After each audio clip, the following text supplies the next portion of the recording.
Welcome to the Equipped Disciple channel. My name is Rick McClatchy. I will be your host. We are here to be and to make disciples of Jesus, and we do that through daily devos, through Sunday sermons, and through other discipleship resources. We are here to equip you to be an equipped disciple. Welcome into another day of your daily devos. I'm Pastor Rick, and we are jumping into Genesis chapter 37.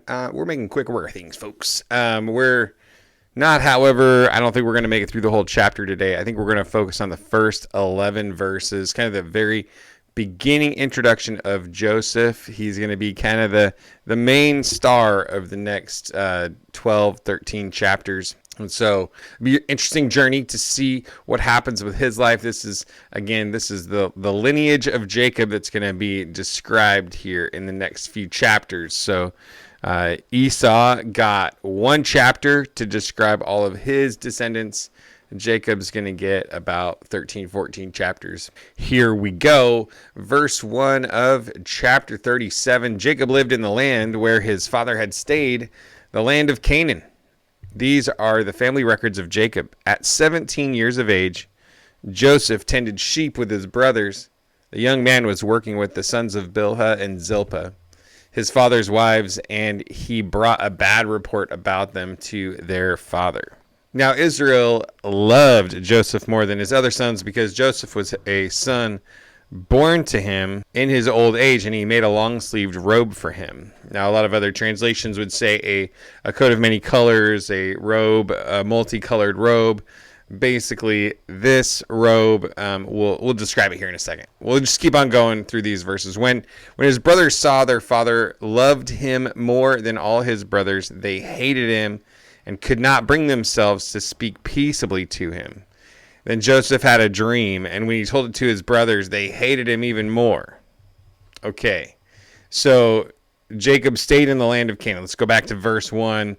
Jacob stayed in the land of Canaan, and I'm saying that that's a demonstration of his faith in the promises of God. Why is that? Well, because my basic working definition of faith, I've shared this before, my basic working definition of faith so that I can wrap my mind around it is acting, like behaving, as if I believe that what God says is actually true. So if I believe that God has given me the land of Canaan and I move to Boston, that's a bad indicator that I have faith in the promises of God, right? Because if I believe that what he says is true, then I should act accordingly. I should behave in such a way that you can tell. And so Jacob staying in the land of Canaan, even when Esau went away to the hilltops of Seir, went away from where they were, Jacob stayed because he was like, no, this is the place that he is giving my father. All right, and then it introduces us to Joseph, 17 years old, favored and he knows it. He's favored and he knows it. You know what I'm saying? And so, bless his heart. That's what they would say about him. He's got some good things going.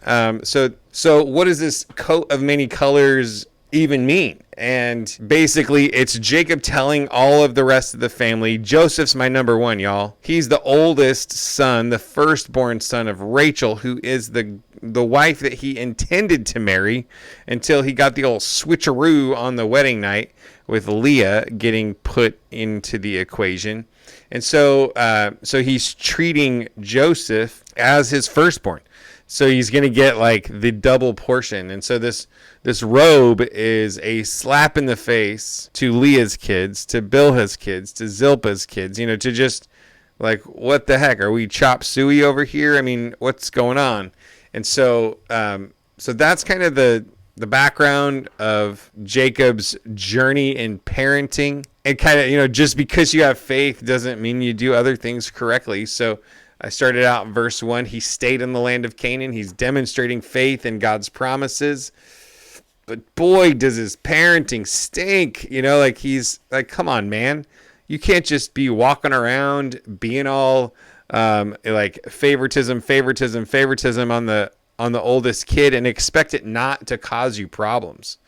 Am I right? I mean, if you're going to have 4 wives and have all these kids, you best learn how to bring some harmony and some peace between between the family members. So yeah, big mess going on. Joseph just had a dream. That's what verse 5 told us. In verse 6, it says, he said to them, listen to this dream I had, y'all. There we were, binding sheaves of grain in the field. Suddenly my sheaf stood up, and your sheaves gathered around it and bowed down to my sheaf. Isn't that crazy? And then his brothers are like, what? Are you really going to reign over us? Are you really going to reign over us? You silly little 17-year-old. His brothers asked him, are you really going to rule us? So they hated him even more because of his dream and what he had said. So they didn't know what this dream meant. They weren't too keen on it. And I'm just like, read the room, Joe. Read the room. You got a room full of people that already dislike you because of the way your dad treats you. And then you have a dream. You have a dream that they're all going to bow down to you. Probably don't share that. I mean, if this dream, we don't have necessarily any indication that the dream is from God, that the dream is any kind of prophetic. We know because we're reading it from the future, we know that it is prophetic and that it does come to pass. But Joseph had no indication of that at this time. So he's really just like kind of just being a punk, right? Just kind of dangling it out in front of them. I mean, I would say he's being more of a jerk than anything else because he's 17 years old. I doubt he had this deep faith in God really, really developed. Just as you see the behavior of the entire family, it doesn't seem like there was this great awe and reverence towards God. I don't know. I mean, I'm guessing here. It's not really spelled out in the text, so take that with a grain of salt. But at the same time, read the room, Joe. Pay attention to who you're talking to. If you're going to share the dreams that God's put on your heart, you're going to share dreams that you had that you wonder if they're what God's putting on your heart. Do it with people that are going to be honest with you and supportive to you, to handle it correctly, right? Because he made his situation far, far worse by the way he handled it. Now, I think it was all in God's plan, obviously, because we'll see how things play out, because then he had another dream. So he went and shared it with his brothers, kind of being a little punk, and then God's like, okay, here's another one, and so then he had another dream, and he told his brothers, look, he said, I had another dream. And this time the sun, the moon, and the 11 stars were bowing down to me. He told his father and brothers, and his father rebuked him. What kind of dream is this that you have had now that it wasn't just his brothers bowing down to him, but now it's mom and dad too, which obviously his mom has passed away at this point. And so he says, am I and your mother and your brothers really going to bow down to the ground before you?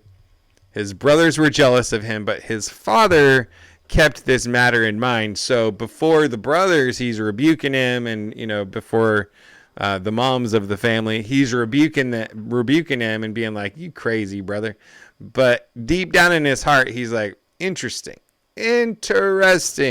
So much stuff going on in this first 11 verses of this chapter. Seems like a pretty messed up crew, right? Grab some popcorn. It's going to get crazy.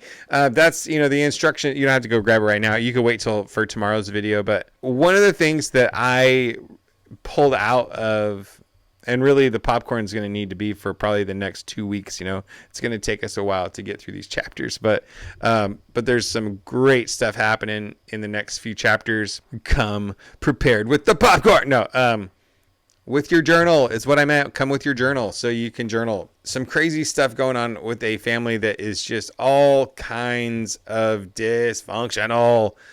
What is the blessing? What is the promise? What is the encouragement that comes out of seeing how dysfunctional this family is? If it's God's chosen people here and they are this dysfunctional, then stop looking at your own life like it's such a way that God can't do anything with your life. If God can use this wrangled crew of people and accomplish his purposes in a powerful way through them, how much more so can he handle you? So stop believing the lie that you're not good enough, not qualified enough, and just recognize that God doesn't need much. God doesn't need much. I'm not saying, oh, yes, you're this awesome, amazing, wonderful. No, I'm sure you're great, right? I'm sure you're great.